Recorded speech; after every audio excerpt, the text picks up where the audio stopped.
트럼프 2기에 전 세계가 전에 없던 변화를 맞이하고 있습니다. 그 사이에 기회를 잡은 기업이 있죠.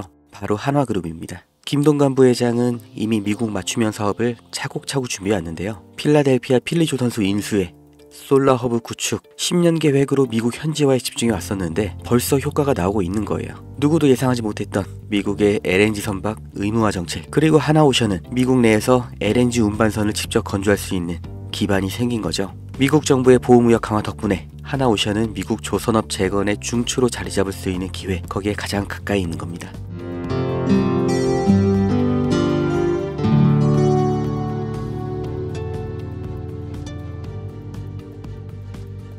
투자하기 정말 어려운 때입니다. 나스닥을 포함한 글로벌 증시는 방향을 잃었고 초대형 기업들도 매일매일 튀어나오는 호재와 악재에 급등과 급락을 반복하고 있는 전에 본 적 없는 혼조세를 보이고 있죠.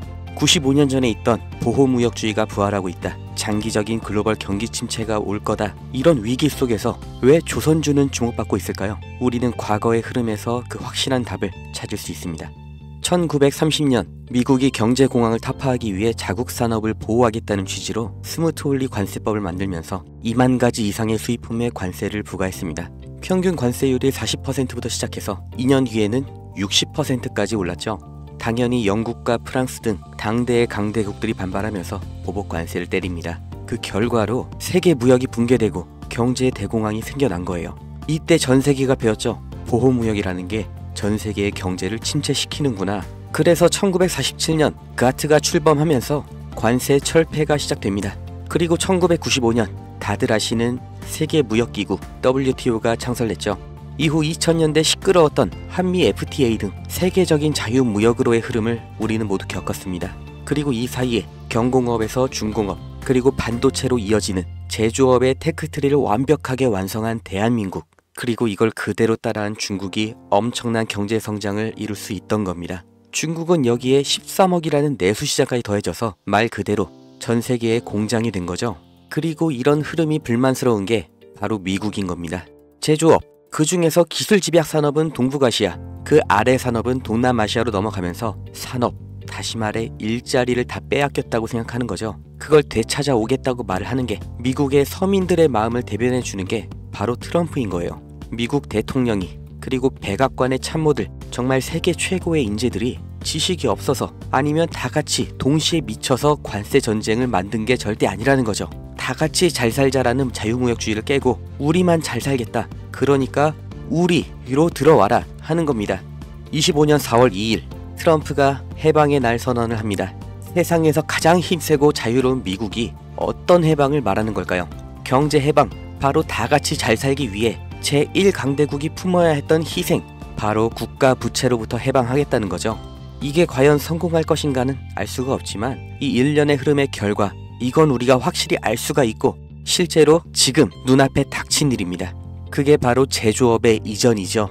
해방의 날 선언 이전에도 트럼프는 글로벌 기업들에게 미국 내에서의 공장 설립, 투자 확대를 요구해왔고 이제는 대놓고 미국에서 만들어라, 아니면 관세 폭탄을 맞아라, 양자택일을 요구하고 있습니다. 그러나 현실적으로 이게 얼마나 갈지, 그 결과가 어떻게 될지 예측이 안 되는 관세 전쟁이기 때문에 정말 모든 기업이 미국으로 가는 건 불가능하죠. 그렇기 때문에 그 대안, 동남아시아로의 이전을 서두르는 기업들이 생겨나고 있습니다. 그리고 유럽에서도 위기의식을 느끼면서 제조업의 부활을 준비하고 있죠. 결국 전 세계 제조업이 재편이라는 몸살을 앓게 되었는데, 사람이 몸살을 앓게 되면 반드시 일어나는 현상이 있죠. 바로 면역 반응입니다. 전 세계 경제에도 이 면역 반응이 나타나고 있는데 그게 바로 조선업입니다. 공장 하나만 이동해도 물류 노선이 하나 새로 만들어집니다. 새 항로, 이건 다시 말해 신규 선박 수요를 의미하죠. 그렇기 때문에 트럼프의 선박 구매 언급은 이미 예정되어 있던 수순입니다. 아니, 이미 알고 있었기 때문에, 본인이 할 거기 때문에 해방의 날 전부터, 그리고 지금도 중요하게 언급을 하고 있는 거죠. 백악관에서도 이미 인지하고 있는 겁니다. 향후 선박의 비중을 확보하는 만큼 이제 재편되는 세계 경제와 물류에서 더 유리한 위치를 확보한 채로 경쟁을 할 수 있다는 거예요. 그리고 언제나 세계적인 위기 속에서 벼락부자들, 새로운 글로벌 기업들이 출범했던 것처럼 지금의 관세 전쟁에서도 이 성공의 냄새를 맡은 사람들이 있죠. 국내에서도 현대미포조선을 비롯한 조선주들이 급격한 관심을 받게 된 게 이 미중 무역 갈등 시점부터인 걸 보면 명확하게 확인할 수 있는 겁니다. 전 세계가 무역전쟁에 빠질수록 물류는 더욱더 복잡해지고 조선업은 그보다 더 바빠집니다. 이 무역전쟁, 제조업에는 악재일 수 있지만 조선업은 오히려 공급망 재편이라는 정말 30년 만에 한 번 오는 이런 기회의 핵심 수혜산업인 거예요.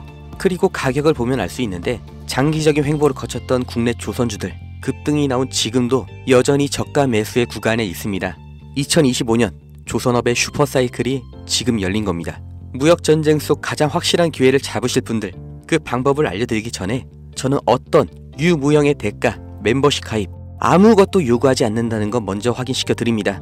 제게 오는 연락 중에 30% 이상이 유료 리딩방 업자, 종목만 빼가서 저를 사칭해서 금전 요구하는 사람들 계속해서 문자로 제보를 받고 있기 때문에 이 오는 연락들 일일이 수작업으로 확인한 다음 어떤 대가도 요구도 없이 드리고 있습니다. 답변 순차적으로 드리니까 아주 조금만 기다려 주시면 되고 010-2290-8285 여기로 기회 이렇게 문자 보내신 분들은 지금 조선업에서 가장 주목을 못 받은 그러나 급등 그리고 장기 우상향을 제가 기대하고 있는 그 기업의 정보를 문자로 드릴 거고, 함께 이렇게 문자 보내주신 분들 시황과 경제 흐름, 종목 정보 공유하는 방 그 링크를 드릴 겁니다. 어떤 대가도 없고 무조건 무료, 대가를 요구하는 순간 차라리 관둘 거라는 걸 다시 한번 강조 드리니까 절대로 금전을 요구하는 사칭에 속지 마시고 2025년 물가 상승과 경기 침체라는 전 세계적인 위기가 왔습니다. 그 틈에 있는 유일한 열린 문이 바로 조선업이에요. 흐름에 휩쓸리는 사람은 영원히 앞으로 대대로 서민이겠지만 오히려 이런 위기에서 언제나 벼락부자는 생겨났다는 걸 반드시 기억하셔야 됩니다.